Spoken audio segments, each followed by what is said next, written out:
Hi, I'm Luna, and we're back for another Royal High video about the Falling Leaves Festival. We're at Campus 4, and I'm dressed in my witchy outfit for the season with most of the parts of the steampunk set.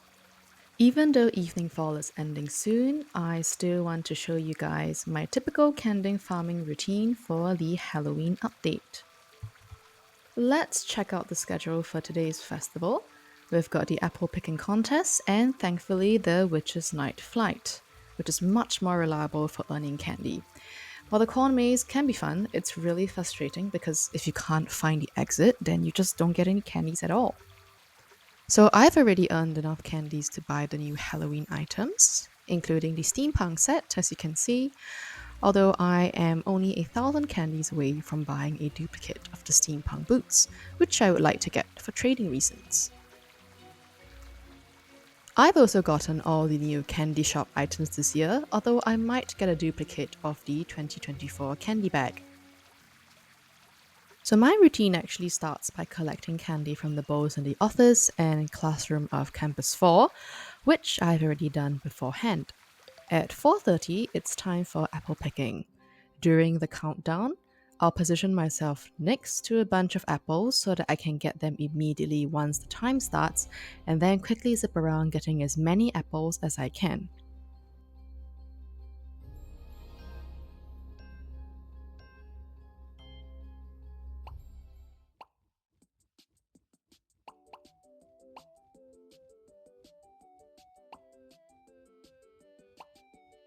If apples aren't being snatched up quickly during the game, it probably means there aren't that many people this round, which means I can get more apples.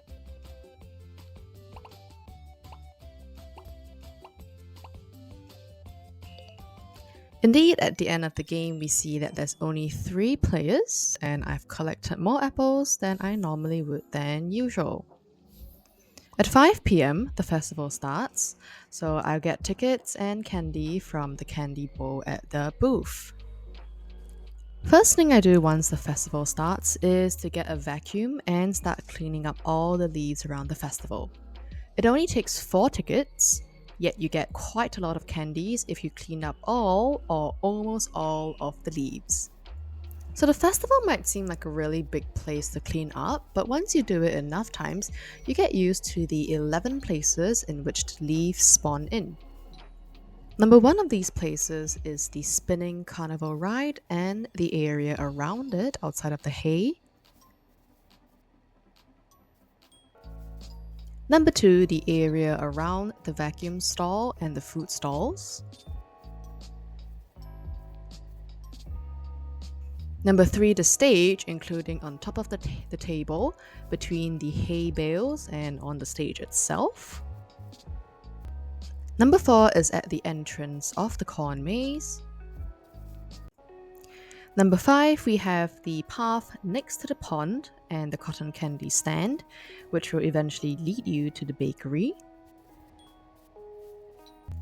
Number six is outside of the dark ride. Number seven is beside and outside one of the doors of the barn.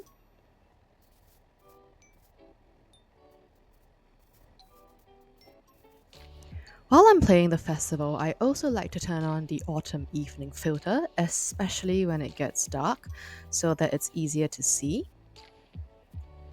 Number 8 of the places where leaves spawn in would be the bakery, and that includes the front of the bakery, the bakery porch, and the patio area with outdoor seating. Number 9 is the path leading up to the campfire and around the campfire itself.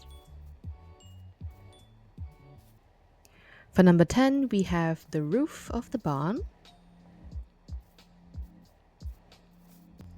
And finally, at number 11, we have the bridge across the water.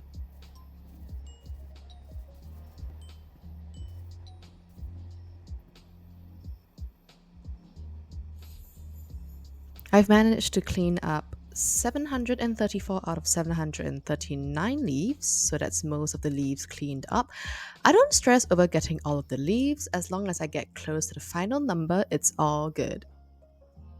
The next part of my candy routine at the festival is also baking at the Sugar Dough Bakery. So, this isn't strictly something that I do only after I finish vacuuming up all of the leaves. I do like to break up my leaf vacuuming in between other mini games so it doesn't get boring. While waiting for the ingredients to mix, I like to pop over to the acorn counting minigame right outside of the bakery. Mixing takes 15 seconds, which is enough for one acorn counting game. Acorn counting, in my opinion, gives you the most candy per ticket. But it gets boring to do over and over, and if you get it wrong, you don't get any candy. Hence, I like to break up the monotony by only doing it during baking. After mixing, you put the batter into the oven, and with the 20-second wait time, that's enough for 2 acorn counting games. Another thing about baking is that I like to pick the recipes that only cost you 2 tickets. Although you get more overall candy from the 3 ticket recipes, you get more candy per ticket, and it saves you tickets for minigames like the acorn counting one. With the cornbread finished baking, all I have to do is put it in the display case. If it's another recipe, you'll sometimes have to decorate it first before displaying it. So that's how I use up the rest of my tickets this way, by baking and counting acorns. You can also buy food such as cotton candy from stalls at the Falling Leaves Festival to fill up your hunger bar and get EXP in the meantime. I like the buttered corn the best because the animation, in my opinion, is the fastest to click through and fill up your hunger bar quickly. This is my typical candy grinding routine, but if I'm feeling lazy, what I'll do is I'll spend my tickets on the card matching game in the fortune telling tent, which takes 2 tickets per try. It's a lot easier and faster, even though you don't get as much candy as the baking and acorn counting route. But since I've used up all my tickets, I can't play the game right now. The next step of my candy earning routine is to take part in the costume contest, which has the zombie horde theme right now. For this, I'm using one of my saved outfits, a zombie hunter, which I also pull out for Sunset Island pageants. It helps me save time if I arrive at a pageant that doesn't have much time left. Next, we wait for the contest to start. What I heard is that you gain candy by participating, and that means using up all 3 votes. So I do just that, and I try to only vote people who are on theme, but nevertheless still try and use up all of my votes. I got 3rd place, which is nice, even though there weren't many people to begin with, but still, candy is candy. And after this, we're taking part in the Witch's Night Flight. Since I've used up all of my tickets already, the Witch's Night Flight is the final activity for the festival, and the evening filter, the autumn evening filter, actually helps a lot, as you can see. Otherwise, it might be too dark to see where I'm going. It's actually pretty chill, since you're not competing with anyone else. The candies only disappear once they're collected by you. So the best way to play the game is to just calmly look up for the candies in the sky and collect all 50 of them.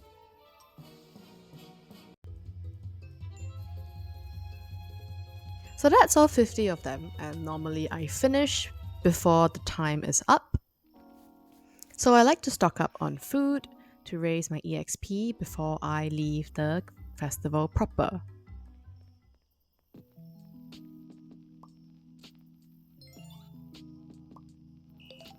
The moment I get my candies from the Witch's Night Flight, my time at the festival is up, and I reset my character to go back to the fountain at Campus 4.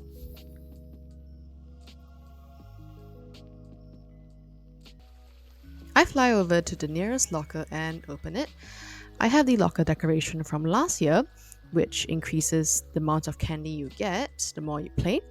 So usually getting this after a whole round of playing the festival gives me another 100 candies at least. Usually there's a little bit more.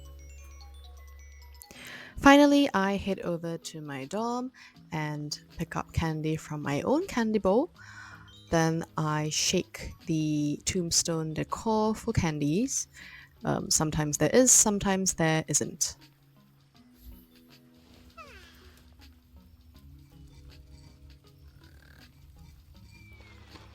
In this case, it seems like I am not getting any candy from the tombstone, sadly. At the dorm, I can then sleep to refill my energy bar for more EXP. I'll also check on other people's dorms to see if there's any candy. Doesn't look like any in this case. To finish off, I'll also go to the castle dormitories at Campus 3 to look for people's dorms with candy bowls. That way I can get as much candy as possible.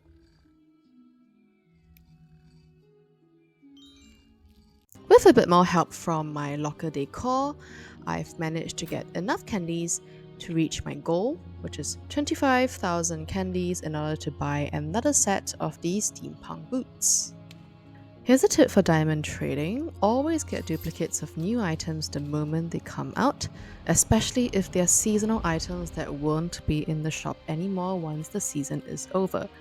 Their values will always rise during the wait for them to be back in the shop again, and I foresee that the steampunk boots are going to rise in value after Eveningfall is over. Final thing is to head to the bathing quarters and get candy from the fourth bowl there. As much as possible, every hour, get candy from all four candy bowls in the game. That includes the one at the office, the classroom, the rainy day classroom, the bathing quarters, as well as the entrance of the festival.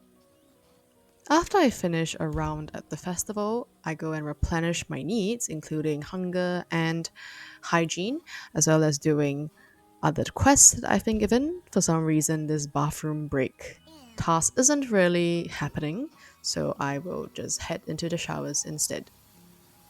So that was my average candy farming routine, and if you were paying attention to the candy values, I've actually managed to get 800 candies, which is amazing, especially if you couple it with the other candy bowls that I collected from off screen.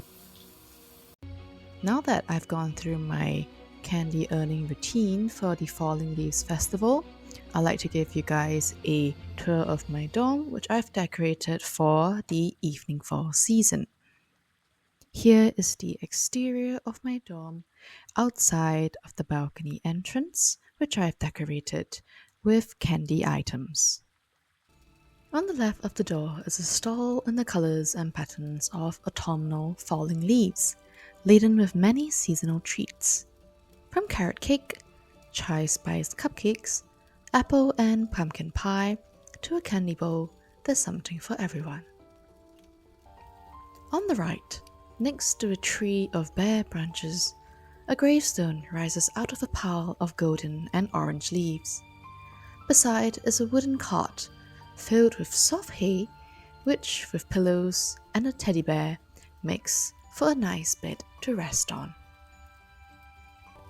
Stepping inside the dormitory, supernatural activity is apparent. Plush velvet chairs around a magic ball provide comfort for fortune telling.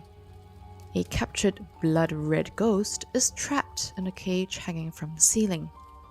Weapons to slay the undead line the wall, while a coffin is a great bed for a vampire roommate. Dividing the left of the room are shelves stocked full with potion ingredients. These potion ingredients include dried herbs and flowers, freshly picked fruit, various potions, pumpkins, crystals, a dead rat, and even a voodoo doll for spells. Books of potion recipes are also lined up for a witch's perusal. On the quarter right of the dormitory is the walk-in wardrobe, with garments in the same dark teal blue and deep gold, matching the theme of the dorm. Hung up are also warm sweaters and cardigans for the cooling weather. Accessories perfect for a witch, such as 3-pointed witch hats of varying sizes, spooky cute bags, and 3 monster friends, are on the shelves of the wardrobe area. Beyond the wardrobe is the bed with stuffed friends and a creepy doll to cuddle. And in the nook of the room is a golden piano surrounded in mist. The final quarter of the witch's dormitory is her study, with a cauldron beside a fireplace to heat her potions. Flames flicker within the fireplace, with a matched tea set and tray of leaf-shaped shortbread cookies on the mantel. This allows the witch to have tea time whenever she feels like having it, as she sits on her rocking chair, while the potion in her cauldron bubbles acid green as it brews. With that, my Eveningfall dorm tour, perfect for a witch, has come to an end. While the Halloween update came late, and doesn't seem to be extended to make up for its late arrival, the new edition of the Falling Leaves Festival, with its many minigames, has made me excited for Royale High again. I look forward to the Glitterfrost season at the end of the year and hope that there are new fun updates to come. I'll see you in the next video.